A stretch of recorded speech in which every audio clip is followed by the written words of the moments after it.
فرض کیجئے 5-7 بھائی ہیں، ان میں سے 2 بھائیوں میں جھگڑا ہو رہا ہے۔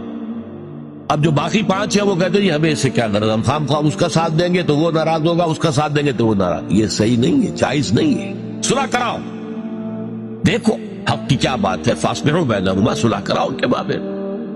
یہ تو پہلی دفعہ ہو گئی۔ اب دوسری دفعہ اسی قانون کی کیا ہے؟ فَإِن بَغَتْ إِحْدَاهُمَا عَلَى الْأُخْرَى، پھر اس کے بعد اگر ایک گروہ زیادتی کرتا ہے دوسرے پر، فَقَاتِلُوا الَّتِي تَبْغِي، تو اب لڑو تم اس کے ساتھ کے جو بغاوت کر رہا ہے۔ یعنی صلح کرا دی گئی، معاملات طے ہو گئے، کوئی شرائط طے ہو گئی، ایک گروہ اس کے باوجود جو ہے اڑا ہوا ہے اور اکڑا ہوا ہے، اور جو ہے وہ صلح کے سامنے جھکنے کو تیار نہیں ہے، یا صلح کرنے کے بعد پھر وہ غلط اقدام کرتا ہے۔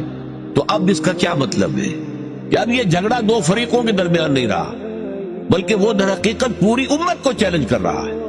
امت نے ان کے درمیان صلح کرائی تھی، اب اس صلح کی پابندی اگر نہیں کر رہا ہے تو اس کا اقدام اس دوسرے فریق کے خلاف نہیں ہے، امت کے خلاف۔ لہذا تمہارا کام یہ لڑو، جو فریق حق پر تھا اس کے ساتھ ہو کر اس سے لڑو، یہ جو زیادتی کر رہا ہے، جو صلح کی حدود سے تجاوز کر رہا ہے، جو صلح کے بعد بھی ظلم جو ہے اس کے اوپر اڑا ہوا ہے۔